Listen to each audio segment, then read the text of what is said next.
Hello, dear people who just zoomed into my podcast. I'm going to introduce you a very special person. She's the only queen bee coming from America, California, exactly to Plovdiv, Bulgaria. She's the owner of a honey company and she's doing other sweet things. Let me just introduce you to the one and only Jen Katsev. Hi, Chris. Thanks for having me. It's my pleasure. So yeah, what can you tell about yourself? Oh gosh. So where do I start? Oh, let's start where do you come from and how did you get in Bulgaria? What was your reason to go to Bulgaria? Let's start with those two questions. Sure. So I was born in Atlanta, Georgia. I moved to California, specifically the Bay Area, at a very young age. And before meeting my husband, I was working at a private equity firm. So basically what we did was raise capital from Bay Area investors, maybe like tech people or business owners, to invest in commercial real estate in other higher cash flow regions of the country. And when I met my husband, sorry, the Bay Area, for people who don't know about American geography, this is Los Angeles, San Francisco. San Francisco Bay Area. Okay, yeah. Although I did go to school in Los Angeles, so I've lived in both NorCal and SoCal. And the funniest thing about California is when people fly into SFO, the San Francisco International Airport, they're there with their flip-flops and their shorts and t-shirts. And I think the souvenir shops do really well because you will discover that California is a very long state. It is very cold in San Francisco. So not all California's beaches. Anyway, so coming back to, so I met my husband while I was working at this company. We met online and he That's so modern. It's so modern to meet your partner online, yes. So where do I go from here? So I met my husband, who was a cybersecurity engineer, and on our wedding day, fast forward. No, but you already told it was your husband, so there should be a wedding somewhere. So fast forward to our wedding day, his parents symbolically gave us the deed, the papers to the family properties to symbolically include me in the family's assets. And one of those properties happened to be a farm in Sokolica, which is near Karlovo. And that farm happened to have an apiary on it. An apiary meaning a bee farm. Yes. Now, beekeeping in my husband's family for 4 generations since 1920. Cool. And every single generation, it's been passed down from wedding to wedding to wedding until our wedding. Now, you'll notice that I've been saying the word symbolically a few times. Yeah. It's they were not. They didn't expect you to do anything with it. It was like, okay, it's yours, and well, do whatever you want. Right. I mean, we had our careers there. You know, I'm an American born and bred girl, so it was kind of like a spontaneous decision for Mitko. He's always wanted to help his mom with the honey business, but fun fact is he's allergic to bees, so he never. Yeah, I see how that kind of is an issue. Let's say it like that. Yeah, a little bit. So risking his life to continue the family legacy, right? He never saw himself actively helping his mom, but then at the same time, I thought this would be a really cool adventure. I was ready for an adventure. I was actually the first one to quit my job a month after our wedding. Okay. And this was an interesting, I mean, still it's an interesting decision. I mean, even though I mean, it sounds like a great adventure, but to quit your job, I mean, this is like cutting yourself up from, well, a means of income, let's say. So what was your thought? Let's go to the thought train there. Like, how did you thought like, how am I going to replace that income? So, That's a good question.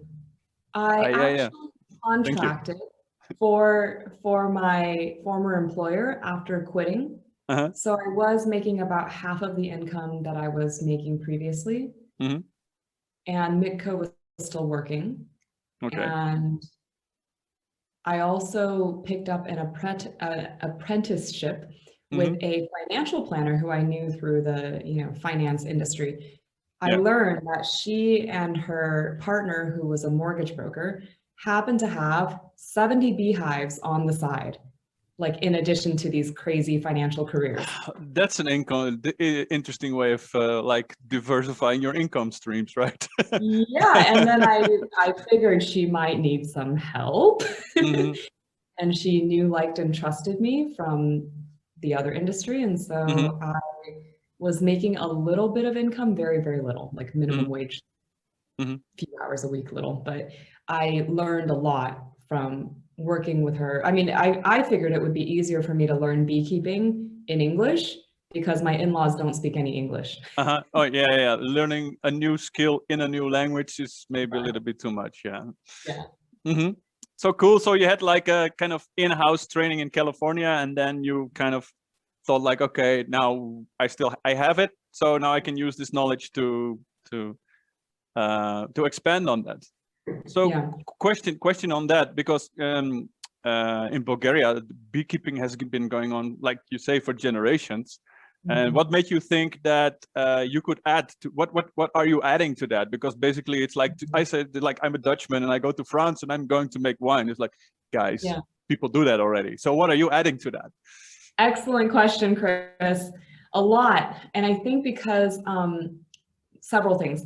So first, most agricultural producers in Bulgaria are not registered. They are not business people, they're farmers.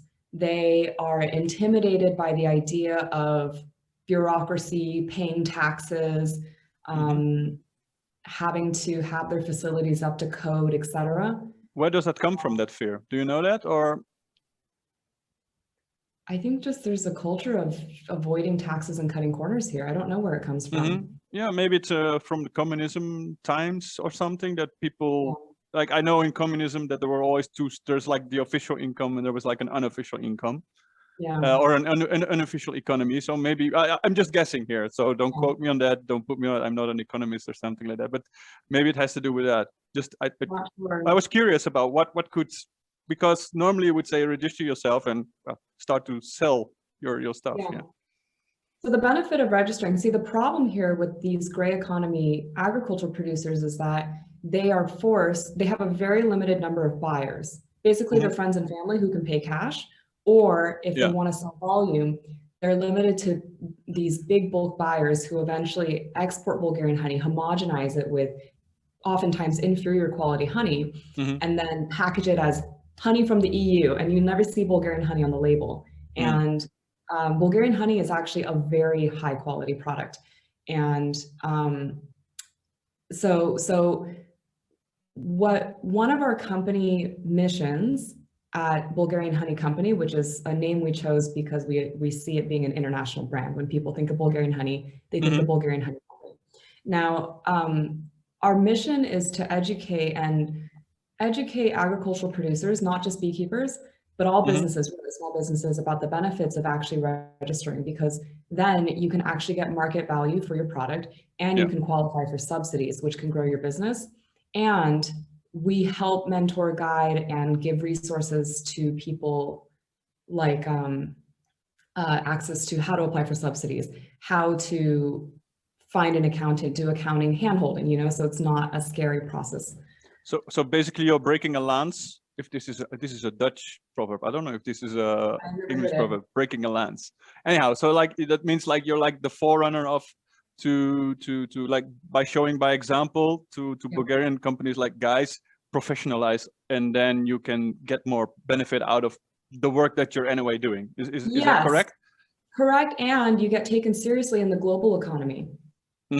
And so why is that? You said that Bulgarian honey is like of high quality. Does it mean it's better than, for example, Dutch honey? I don't know if there's a lot of Dutch honey going on, but what do you mean by that? It's of high quality. Why is it better? It has to do with the country's landscape itself. I mean, Bulgaria, as most people know, is just such fertile land, and there's just a handful of major cities, and the rest is wild land. Yeah.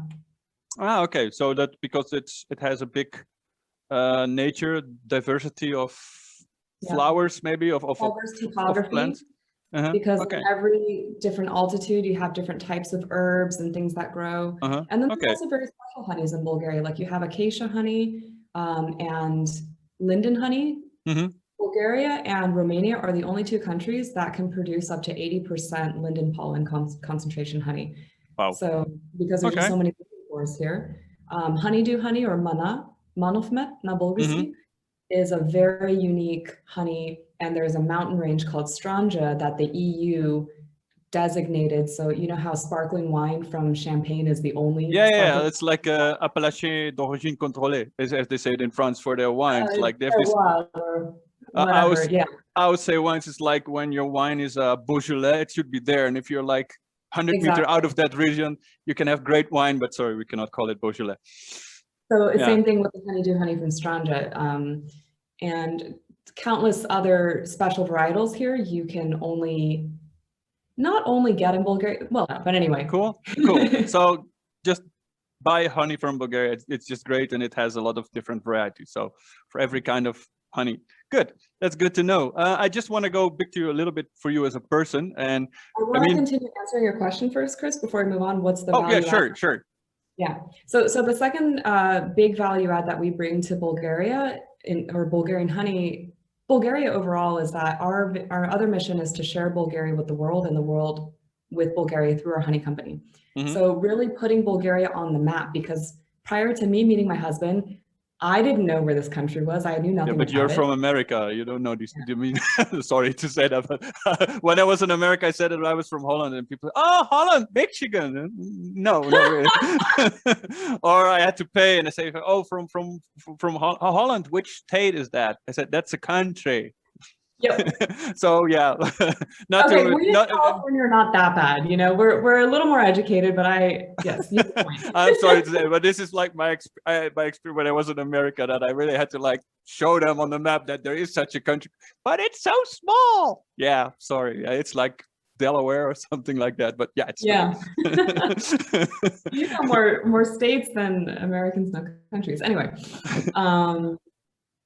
So yeah, it's about sharing all of Bulgarian, the wonderful natural resources, agricultural products, and other things too, craft products, handmade products, history, culture. True. Yeah, no. And then bringing that here too, because a lot of Bulgarians, by nature of it being a lower economic country, many Bulgarians never had the opportunity to travel, to experience the world, to leave the world. And so we also want to use our company as a cultural exchange and really expose people to foreign concepts, ideas. It's evident in the way that we do marketing. In our products, we have fusion products inspired by different, cultural things, ingredients, etc. And bringing a piece of the world to Bulgaria too. Cool. What are your results so far with that? Yeah. Or do you already have tangible results? Or I know that you just started, but yeah. So some of our results are. I actually have a few products behind me. So. We do collaborations with local craft products because we want to elevate all Bulgarian products. And so we do this with gift baskets. During Christmas, we did a Bulgarian local craft basket only. We partnered with a Bulgarian brewer to make mead.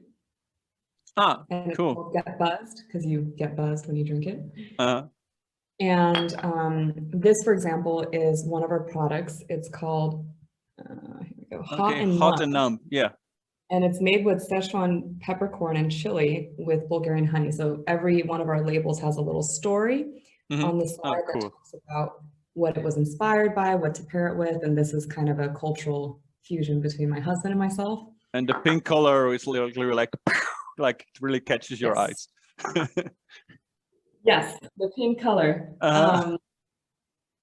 We chose pink. People ask me all the time if it's my favorite color. It's not. We chose it because our 3 company values, our slogan, if you will, is love, happiness, and planet. Right here. Yeah. And we thought that pink best represents this. So we've had our honey, and we did successfully export our first pallet of honey to the States. And our intention is to have our honey available all over the world. We currently ship. Bulgaria is now competing with California right now on the honey market. Well, pallet by pallet, but still. Yeah, and we ship all over Europe right now too. Cool. That's good news. That's good news. And that's good news also for the people who can buy it. Yeah, so far about, so let me now go back to the personal question that I wanted to ask, like, let's say 5 minutes. So what was your expectation? What do you think about, what did you know about Bulgaria, and what did you expect to maybe land in? Because you knew before, you knew Bulgaria only through Mitko, who is Bulgarian. So what was your expectation, and how much of it was true? The first time I visited Bulgaria was my first year dating him.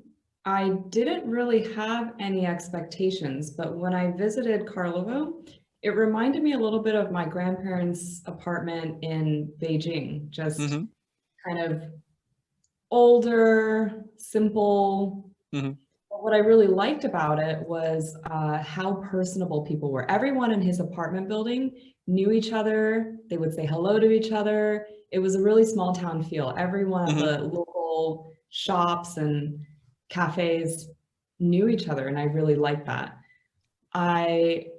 The second time I came to Bulgaria, and that was only a 2-week trip. We did some sightseeing in the area. Okay, only in Karlovo, like, did you really did like a Bulgaria road trip? We went to Sunny Beach. We went to Sofia. I don't remember if we went to Plovdiv, actually. Maybe we did for a very, I don't remember. But the second time I came to Bulgaria was for my wedding. So we had the wedding in Asenovrad, which is right next to Plovdiv. And I took my whole family and friends to the Karlovo Rose Festival. And that was really, nice. Yeah. We did our photo shoot there. It was really special. And that was pretty much it for that trip. The third time, which is when I moved, that we came to Bulgaria, was right before Christmas. This was a little over a year ago in 2019. And during the first month, we stayed with Mitko's parents. Interesting. For an entire month, yeah. I mean, it was a very small space for all of us, but it was also a really bonding experience. Yeah, this is like, I could almost call it Stockholm, but. Yeah. So after that, Mitko and I decided to find out where we wanted to live in Bulgaria. And we decided to take a road trip around the entire country. So we started with Hisaria, Plovdiv, Sofia, Ruse, Veliko Tarnovo. I don't think we went to the seaside this time. We went to like even Gabrovo, and we went to a lot of locations around the country. And Plovdiv was our first destination, actually. And when we were in Plovdiv, we met a bunch of people from the expat community, because I found out about the Facebook group before I moved here. And I would say the expats in Plovdiv Facebook group is probably one of the biggest reasons why I chose Plovdiv as my home. In addition to it being halfway between Karlovo and Sofia, it's a very strategic business location for us too. But, and it's in the center of Bulgaria, basically. Well, if you south central, if we would say it like this, but because if you're really in the center, you'll probably end up in the middle of the mountains. But yeah, it's just beautiful here, and the people. I chose it because of the people. And is there something that you miss, something that you're like, I wish they had this in California, we had this, and I wish that we get it? Can be anything. It could be even like a behavior or a tradition, but something that really you would like to, if you could take it like and export it here, then what would be that? Probably good customer service. Are you dealing with Vivacom or something? Sorry, are you dealing with Vivacom or A1? Or most of the time, mostly Mitko deals with them, but I deal with the migration office, of course. And yeah, they're also very nice. Yeah. Immigration service. Yeah. You would think that they would have an English speaker at the migration office of all places. Yeah, Tuke Bulgaria. This is Bulgaria. Yes. And I would also say efficiency. Like here, the government laws as a business owner are written to be as inefficient as possible so that you end up paying the most fines, fees, and paying bribes even, versus in the States, well, you can still say that on a high level, but in general, laws are written to help business owners. And in other countries, it's even better. So okay. Okay. So if there's something from here, from Bulgaria, that you would like to introduce in California, what would it be? And I'm not of course, besides your honey, because that's obvious, Yeah. but something that you saw here and you're like, wow, I wish they did that in California where I live. I would say the charm, and you may find it in other small towns in the States. I mean, it's a big country, but there's a certain charm here, and it could be the beautiful Roman ruins with the cobblestone roads. I think a lot of it, again, comes down to how personable people are, just how I feel very connected, related. Yeah, it's been very easy for me to connect with people here. And I would say the year that I moved here, even though it was during COVID, has probably been the best social life I've ever had since graduating from school or something. Cool. Yeah. That's a big compliment, actually, especially seeing the current situation. How did your family, your friends, how did they react when you say, oh, I met my husband, by the way, we're going back to Bulgaria, we start a honey farm, ciao? No, how did they Funny story, right? I have a sister who moved to Uganda the year before. Okay, she broke the ice. She took all the shock, right, from the family. Yeah, like, oh, she's only going to Europe. She moved to Uganda for agriculture, so I moved to Eastern Europe for agriculture too. Yeah. Yeah. Yeah. So your parents, your direct surrounding was not so much shocked that you make this decision, or less shocked for sure. Less shocked, like your sister took the brunt of that. Ah, cool. I wish I had such brothers and sisters. I had to take Oh, for me, it was very funny. You know that I lived before in Israel and in Ethiopia. Yeah. And then when I went to Bulgaria, I was like, okay, I'm going to live in Bulgaria. And my parents were like, oh, phew, he stays in the EU this time. You know, like, at least there's some idea about you're still visitable or something. Like, you know, you don't have to like fly for 10 hours or something. Yeah. So, yeah. As a last question, I think this is, I would like to use this as a closer, is like, if there's anything, what would you like to change in Bulgaria? If you would have like the magic thing for one day, you could change something in Bulgaria, what would it be? Mm-hmm. I would say there's an attitude that, how do I say this in the most respectful way possible? Mm-hmm. Okay, the result that I would like to see, that I would like to create proactively too, is people have the experience of being in the driver's seat of their own lives. That they're not waiting for someone else, some entity to hand them on a platter whatever it is that they want in their own lives, but that they really see themselves as capable, responsible, and powerful to create opportunities. To change from victim to responsible, can I summarize it in that way? That there's like, and how much chance do you see that this is really going to happen? Person by person. Yeah, of course. Yeah. In every single conversation, it takes people who have done the self-development work to reach that level. And it's a conversation that spreads with more and more people. True. And how do you see the future in general of this country? I mean, I know that I said closer, but I think this is I just want your vision on that. How do you see Bulgaria developing? I see a lot of positivity, because being a part of this expats group with you, I've seen a lot of foreigners move here. It's being perceived more positively. A lot of Bulgarians who've left the country are now coming back. Yes, yeah, I see the same. Yeah. Tech is growing in Sofia first. Now it's coming to Plovdiv. And I think there's a lot more people who are like, even if you look in Plovdiv, right? What Kapana was 6 years ago versus now. Yes. Yeah. It's attracting people. It was. So anyhow, is there a last thing that you want to say to the watchers and or the viewers? I would say, yeah, the viewers and the listeners. Is there a last thing that you want to say to them? Like, it's like from your heart, from your soul, whatever. Something that's important for you and you want them to know or to hear. Visit Plovdiv. Also, I would say one of the biggest positives that I've had in my life is from coming here is really choosing things, I guess, how do I phrase this? Finding out what authentically makes me happy and going with that. Because my whole life being from the Silicon Valley has been money driven, achievement, success driven, looking good driven. The American dream. Yeah, the American dream. That's what I breathe. I didn't know any different air until I moved here, and life was slower and people are chill and relaxed, you know? This is a very interesting thing that happened to me, but when I took a year off from the financial world, I felt more feminine. I was very masculine before. And